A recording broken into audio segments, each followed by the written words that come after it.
antes de comenzar el tema específico.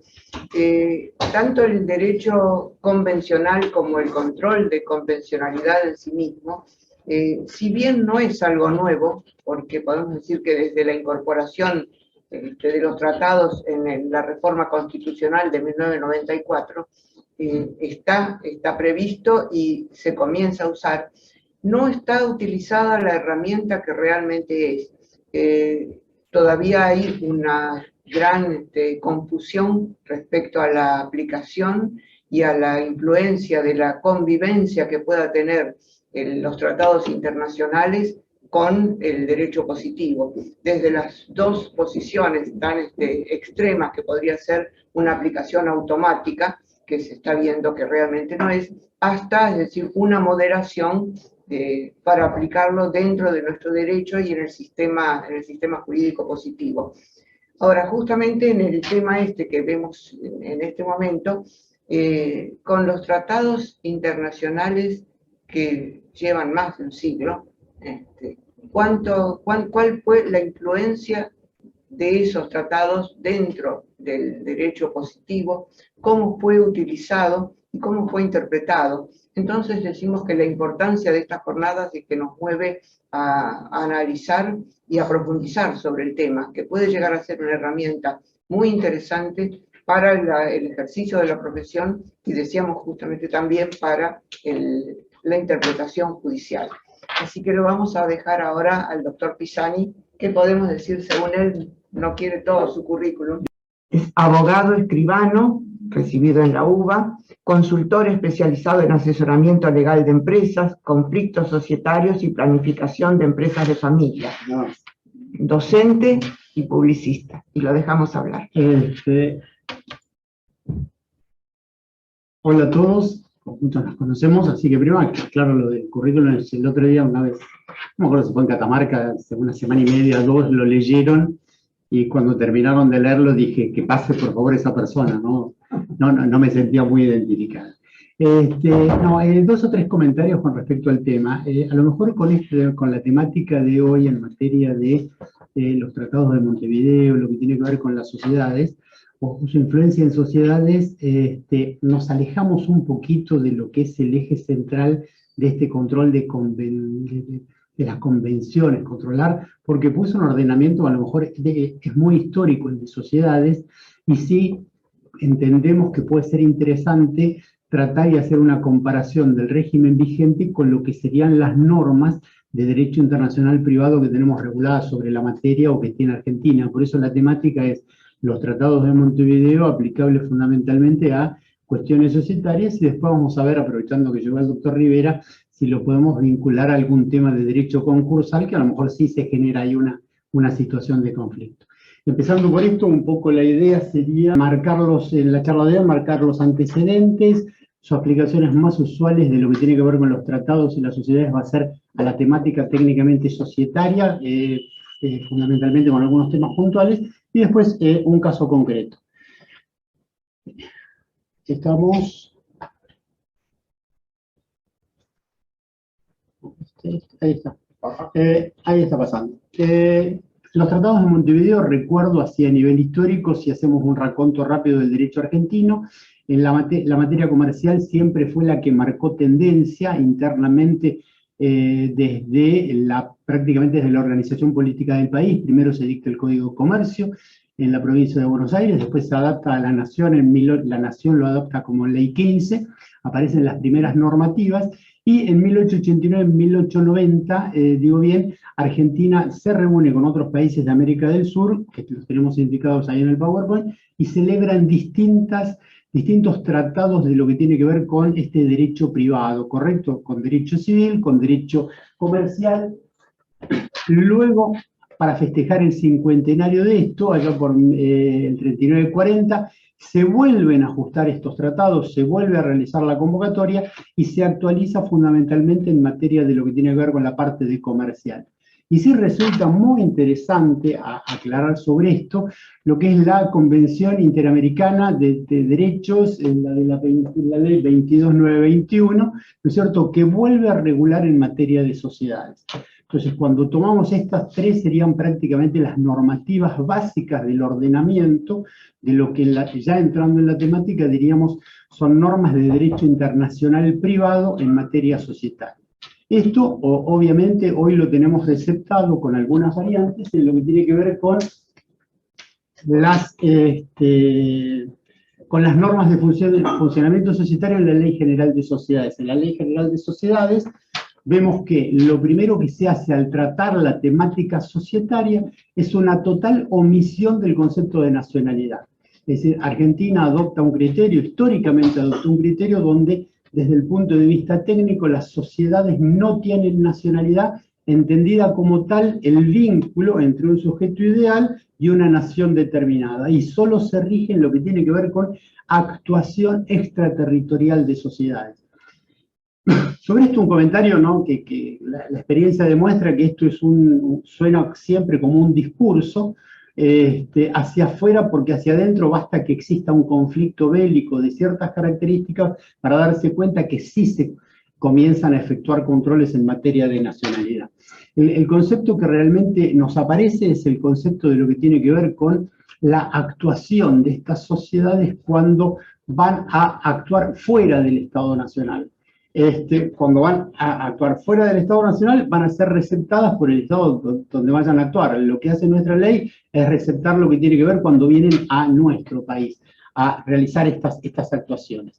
Con respecto a esto, como regla, y acá es donde vienen las comparaciones, de acuerdo a las normas del derecho internacional privado, Argentina recepta lo que ya estaba en los tratados de Montevideo en 1889 y 1890, que es el reconocimiento, ¿no?, a la actuación extraterritorial de sociedades. Es decir, se permite que estas personas ideales, pensemos que estamos en 1889, ¿no es cierto? La ficción era lo que todavía dominaba estas sociedades, y se permite que se establecen los mismos, se reconoce primero la existencia de las sociedades y que todos los estados signatarios aceptan que las sociedades que están constituidas en uno de estos países, ¿no es cierto?, sean reconocidas por los otros estados. Pero lo hace muy puntillosamente distinguiendo las distintas situaciones. Primero, puntualmente, la realización de actos aislados o de estar en juicio, que son las dos facultades que parecieran llevar. Después distingue con el supuesto del ejercicio habitual.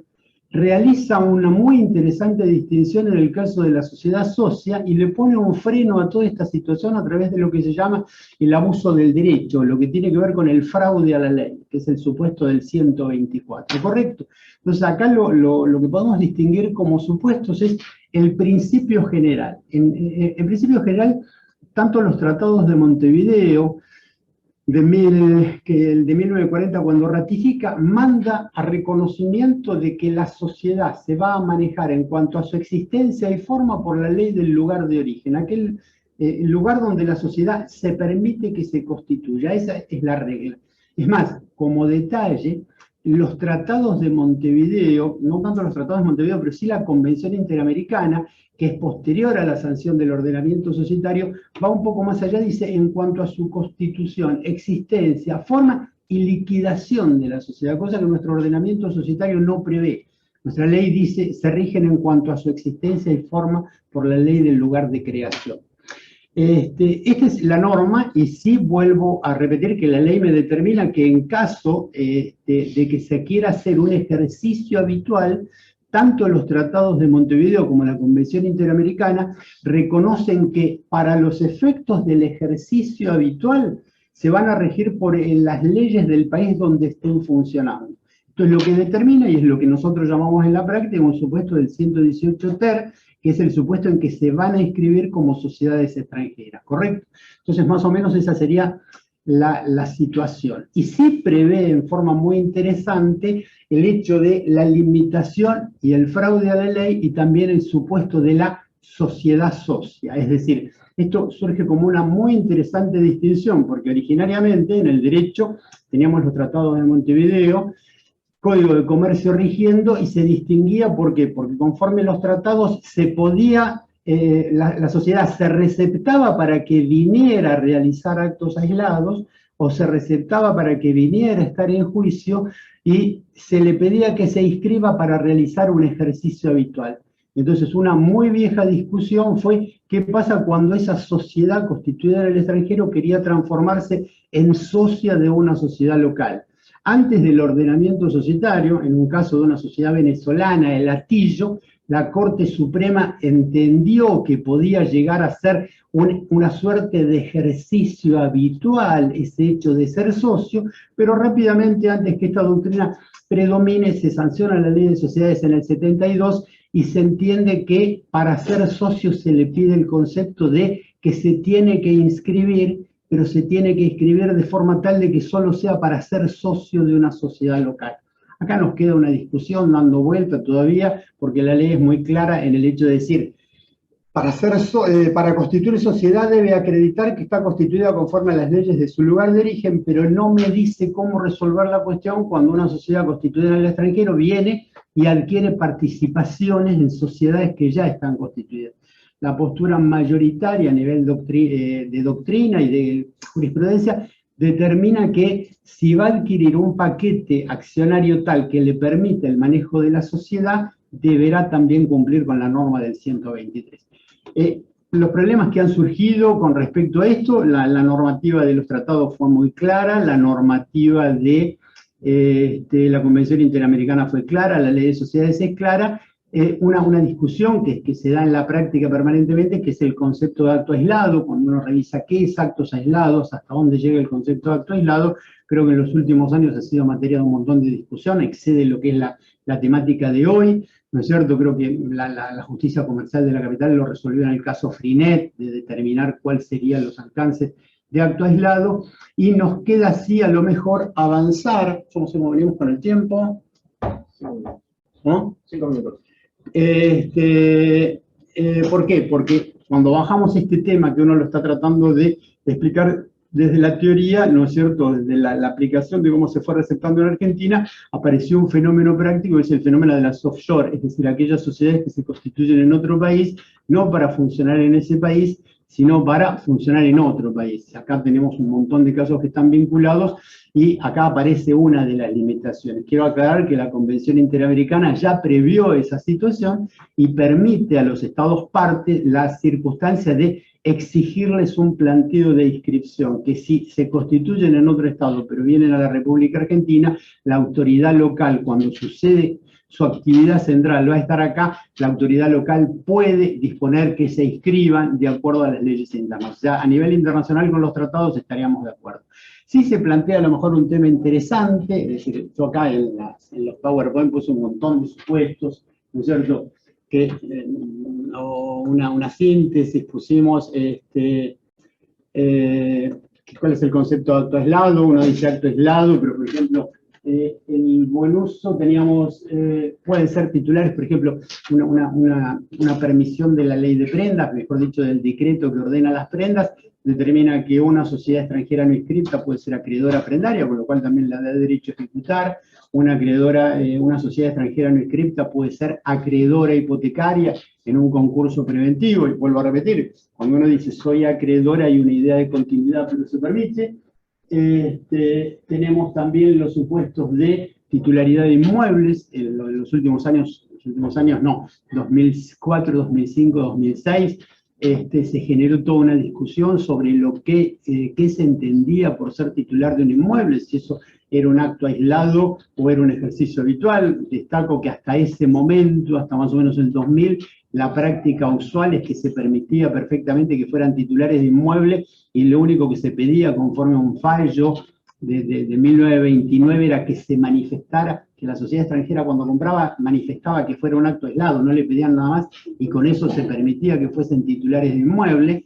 Vamos a hacer un comentario sobre este tema. Después apareció una ley que es la 25750, ¿no? Es una ley que normalmente la conocemos como ley de preservaciones de los bienes del patrimonio cultural argentino, que se protege el Tatu Carreta, y la realidad es que cuando vamos a ver el sustracto de esa ley fue que el último artículo, solo la entendemos cuando llegamos al último artículo que dice que las empresas de medios de comunicación no pueden tener el beneficio del Crown Land del artículo 48 de la 24. decir, como que no pueden utilizar el salvataje del artículo 48, que técnicamente esto para aquellos que están en la materia concursal, yo les diría cablevisión, recordarlo por la época, y era evitar que fondos buitres capturen una empresa de medios de comunicación. Es una ley. Lo que pasa es que esa ley, que uno la lee o le queda este sentido, habla y es una de las pocas leyes que hace una distinción entre leyes de capitales argentinos y capitales extranjeros, y considera una empresa nacional aquella que está constituida, ¿no? Y da distintos supuestos. Uno de los supuestos es que está constituida en el extranjero por residentes de Argentina.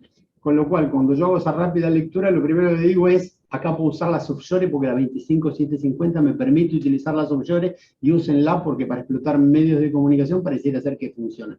Fíjense acá como tenemos un choque normativo de esta ley, vuelvo a repetir, fue una ley oportunista para realizar tal cosa, pero hoy sería porque es para medios de distribución de Internet y todos los temas de medios de comunicación y ciertos servicios de tecnología.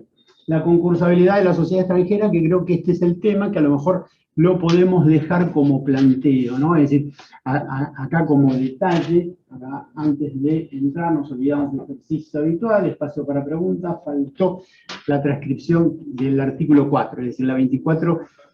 Quiero aclarar que la 24.522, en el artículo 4, cuando determina quiénes se pueden concursar, hay una norma ahí que permite que se constituyan perfectamente, ¿no? Que se concursen perfectamente, ¿no? Cierto tipo de sujetos, y entre los sujetos habla de las sociedades constituidas en el extranjero, obviamente en alusión, ¿no? A aquellas que están inscritas en el país con respecto a la inscripción a los bienes que están en el país.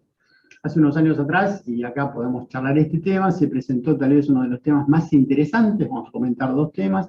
Uno fue Gray Brands, ¿no? Que uno dice así, Gray Brand, que pareciera no sonar nada, resulta que tenía el 99,9% del paquete accionario de Habana, esa que sí conocemos todos cuando vamos a Mar del Plata y ahora se ha extendido por acá, y que se presentó a pedir su concurso preventivo. Esa sociedad, Gray Brand Investment, su único socio era otra sociedad que se llamaba Gray Brand, la primera era una incorporation, la segunda era una investment, y la tercera era una persona, eran dos sociedades de un solo socio, ¿no? Y tenían esta titularidad. Pidieron la apertura de su concurso preventivo, y entonces el tema fue discutir si correspondía o no correspondía la apertura del concurso preventivo. Fue de primera instancia, de aquel momento, denegó, ¿no? la apertura del concurso preventivo, y la Cámara aclaramos que esta sociedad, como detalle, estaba inscrita en los términos del 123, estaba inscrita para ser socio, y la Cámara admitió la apertura de su concurso preventivo.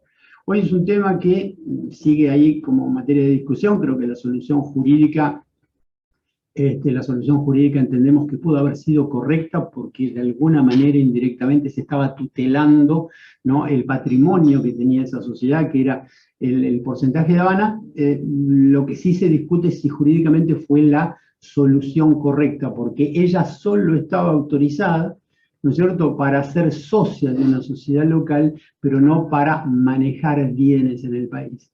Entonces acá lo que se planteaba, ¿no es cierto?, cuando se hablaba de que era un offshore, que no tenía otra actividad, era como que ese fallo, o se sostiene que ese fallo de alguna manera implicó contradecir lo que dicen los tratados de Montevideo. El artículo 6 de 1940 dice que se reconoce a las personas, se reconoce a las sociedades mercantiles entre los estados signatarios, y si no se va a reconocer, lo primero que hay que hacer es determinar que alguien tiene que hacer un planteo de inexistencia de la personalidad jurídica, como que pareciera ser que de acuerdo a los tratados y lo que dice el derecho interno, lo que cabe presumir de alguna forma es que se va a aplicar ese reconocimiento, y que si le estamos diciendo que no, tiene que haber una sanción previa, una actividad jurisdiccional que deniegue el reconocimiento de la personalidad jurídica para luego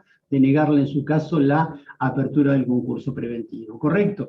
Y como detalle, el artículo 4 sí cierra, creo que con una norma de envío, en el hecho de decir que si una sociedad constituida en el extranjero, que también funciona en el país porque tiene alguna sucursal o algún tipo de representación en el país, la presentación de concurso preventivo en el exterior es causal de declaración de quiebra en el país. Acá cualquier acreedor podría presentarse y acreditando la presentación en concurso, pedir la declaración de quiebra de esa sociedad con respecto a los bienes que están en el país, y en ese caso nuestro país tendría, los acreedores del país tendrían una suerte de privilegio, por no sé si una prioridad más que un privilegio, sobre los bienes que están en el país.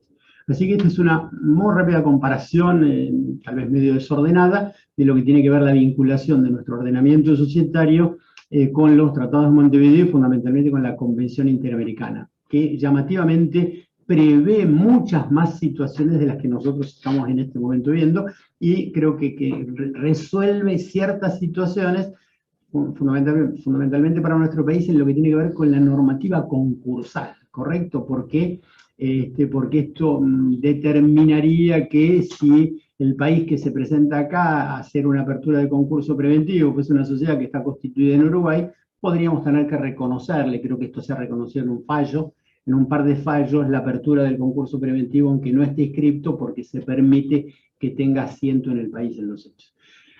Así que con esto más o menos concluimos. ¿Está bien? Bárbaro. Escuchamos. ¿Preguntas? Ha quedado muy claro. Una claridad terrible. Siempre comento esto sí tema de serlo, no el currículum. Este tema me parece apasionante, pues la primera vez que concursé para una carrera docente como ayudante de segunda, hace ya, no muchos años, pero unos cuantos, lo hice con este tema, así que le guardo un particular afecto, y me parece que es un tema que realmente está cobrando una vigencia muy notoria, ¿no? Estamos con esas épocas en que todo está trascendiendo, que todo se está de alguna manera unificando. Me parece que es un tema sumamente importante el hecho de mantener esta vigencia. Fíjense que cuando, hoy estábamos hablando de cuando antes estudiamos sociedades, ¿no? Si uno mira el concepto de no hace mucho tiempo de que estudiaba sociedades, y marco esto ya que no hubo preguntas, aprovecho para dejar yo algunas preguntas. Correcto, fíjense por ejemplo que acá nosotros estábamos acostumbrados cuando aprendíamos sociedades o cuando aprendemos sociedades que decía, si cumplís con todos los requisitos, ¿no es cierto?, llegás a la regularización y tenés una persona jurídica, ¿no? Y para eso tendréis que inscribir.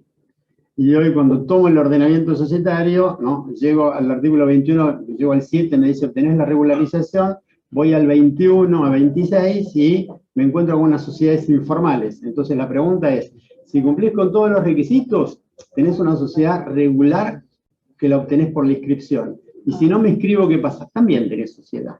Correcto. Y esa sociedad, cuando empiezo a ver, tiene un montón de vigencias de aplicación de contratos. Y acá viene un detalle que lo puedo aplicar perfectamente a las sociedades extranjeras. Tengo una sociedad extranjera, offshore o la que sea, que se instaló en el país, se constituyó afuera. Afuera no funciona. Una SAFI uruguaya o una sociedad una offshore de Caimanes, pero sí funciona en el país. Funciona en el país, entonces la pregunta es, esa sociedad técnicamente, por disposición del 124 de la Ley de Sociedades, sumado a los tratados de Montevideo y sumado a la Convención Interamericana, ¿cuál es la sanción que tiene? Que va a ser considerada una sociedad local. Y si es una sociedad local, históricamente uno decía es una sociedad irregular.